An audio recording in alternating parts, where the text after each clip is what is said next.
नमस्कार, मैं विनोद कुमार गुप्ता इंडिया को जानो यूट्यूब चैनल में आपका एक बार फिर से स्वागत करता हूं।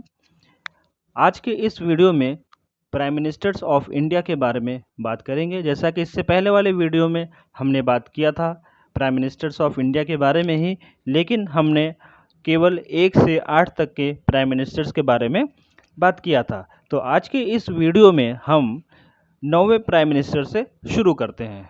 तो चलिए हम आपको प्राइम मिनिस्टर्स ऑफ इंडिया से रिलेटेड जानकारी देना शुरू करते हैं।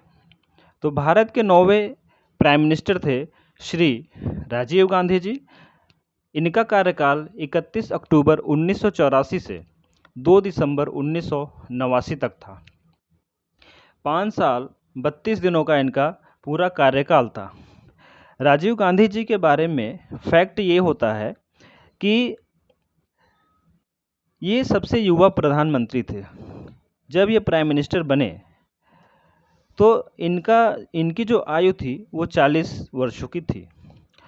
पेशे से ये पायलट थे और इनके बारे में एक सबसे महत्वपूर्ण फैक्ट ये है कि इन्होंने उसी दिन प्राइम मिनिस्टर पद की शपथ ली थी जिस दिन इंदिरा गांधी जी की हत्या की गई थी।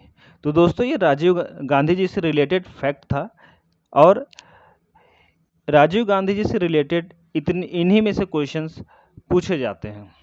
उसके बाद हमारे देश के जो 10वें प्राइम मिनिस्टर हुए वो श्री विश्वनाथ प्रताप सिंह जी हुए, जिनका कार्यकाल 2 दिसंबर 1989 से 10 नवंबर 1990 तक था।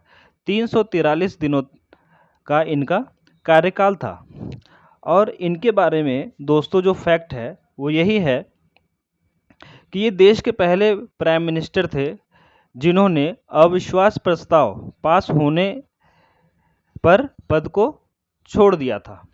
यानी ये असेंबली में यानी संसद में अपना विश्वास मत हासिल नहीं कर पाए थे। इसका मतलब ये हुआ कि गवर्नमेंट को बनाने के लिए जितने सांसदों की ज़रूरत होती है वो इनके पास नहीं थे, इसलिए इनको अपने पद से इस्तीफ़ा देना पड़ा। उसके बाद भारत के 11वें प्राइम मिनिस्टर हुए श्री चंद्रशेखर जी।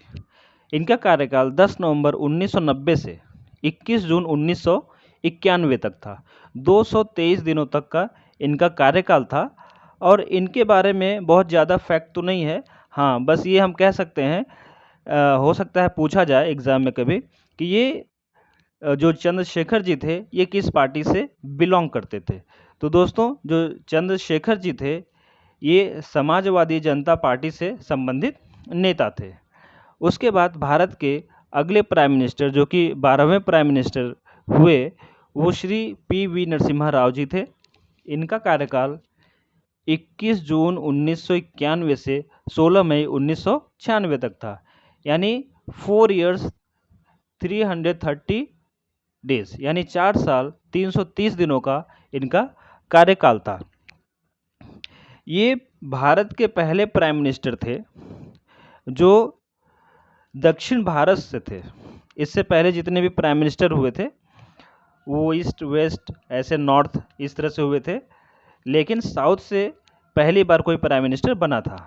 और इनके बारे में सबसे महत्वपूर्ण फैक्ट है दोस्तों वो ये कि ये 14 भाषाओं में अच्छे से लिख सकते थे और बोल सकते थे, समझ सकते थे। और इनको पूरा देश father of economic reform of India के नाम से जाना जाता था इनको। तो दोस्तों, ये पी.वी. नरसिम्हा राव जी से रिलेटेड फैक्ट था। अब हम आगे चलते हैं अपने अगले प्राइम मिनिस्टर की तरफ, 13वें प्राइम मिनिस्टर की तरफ। हमारे देश के 13वें प्राइम मिनिस्टर हुए श्री अटल बिहारी वाजपेयी जी, जिनका कार्यकाल 16 मई 1996 से 1 जून 1996 तक था। 16 दिनों तक का इनका कार्यकाल था। यानी अटल बिहारी वाजपेयी केवल 16 दिनों तक के लिए प्राइम मिनिस्टर बने थे।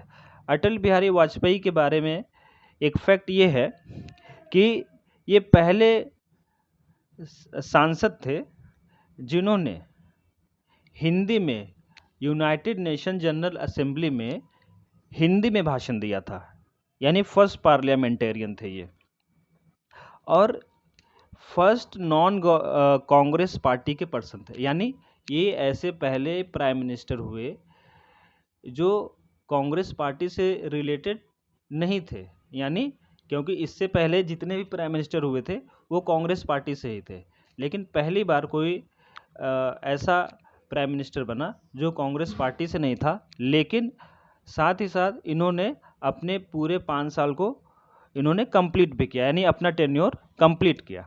उसके बाद 14वें प्राइम मिनिस्टर हुए श्री HD देवेगौड़ा जी। इनका कार्यकाल 1 जून 1996 से 21 अप्रैल 1997 तक था। 324 दिनों तक का इनका कार्यकाल था। इनके बारे में बस एक ही ये फैक्ट है कि ये क्वेश्चन पूछा जा सकता है कि ये किस दल से रिलेटेड थे, यानी किस पार्टी से बिलोंग करते थे। तो ये जनता दल पार्टी से बिलोंग करते थे। उसके बाद अगले प्राइम मिनिस्टर हुए जो कि हमारे देश के 15वें प्राइम मिनिस्टर हुए श्री इंद्र कुमार गुजराल जी। इनका कार्यकाल 1 अप्रैल 1997 से 19 मार्च 1998 तक था। 332 दिनों का इनका कार्यकाल था। इनके बारे में बहुत ज़्यादा फैक्ट नहीं है, बस इनके बारे में यही पूछा जा सकता है कि भारत के 1997 में भारत के प्राइम मिनिस्टर कौन थे। 1997-98 के बीच में भारत के प्राइम मिनिस्टर कौन थे, तो आपका जवाब होगा इंद्र कुमार गुजराल। उसके बाद भारत के 16वें प्राइम मिनिस्टर, भारत के 16वें प्राइम मिनिस्टर के रूप में दोबारा से श्री अटल बिहारी वाजपेयी जी ने शपथ ली। 19 मार्च 1998 को इन्होंने शपथ ली और 22 मई 2004 तक इनका कार्यकाल चला, यानी 6 साल 64 दिनों तक का इनका कार्यकाल था। इससे पहले मैंने आपको बता दिया था अटल बिहारी वाजपेयी से रिलेटेड जो फैक्ट था वो मैंने बता दिया था, और ये भी बता दिया था कि ये पहले गैर कांग्रेसी PM थे जिन्होंने अपना कार्यकाल पूरा किया था।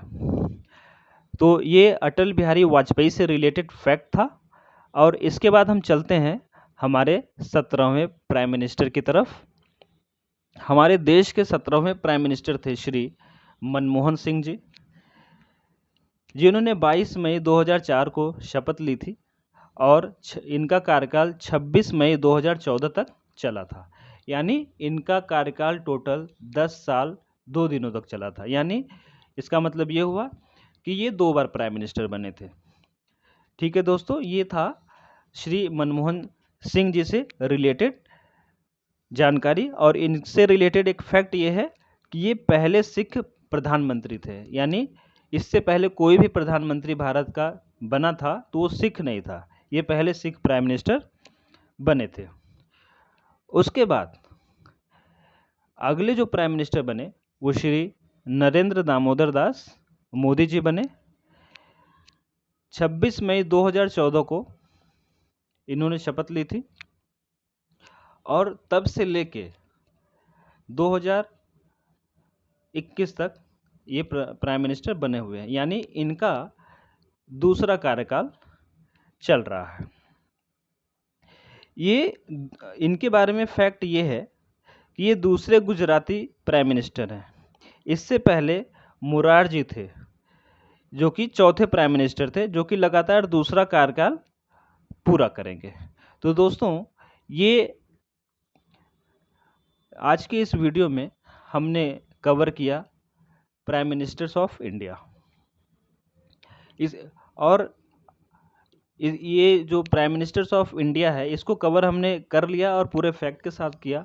इससे रिलेटेड जो भी क्वेश्चन आएंगे अब आप कर पाएंगे। जितना भी मैंने बताया है क्वेश्चन उतना ही उसी में से पूछा जाएगा। हो सकता है क्वेश्चन को थोड़ा सा बदल के या दूसरे तरीके से पूछे, तो आपको समझना पड़ेगा, फैक्ट के साथ समझना पड़ेगा उसको। और इसके बाद ये प्राइम मिनिस्टर्स ऑफ इंडिया हमारा ख़त्म हो चुका है।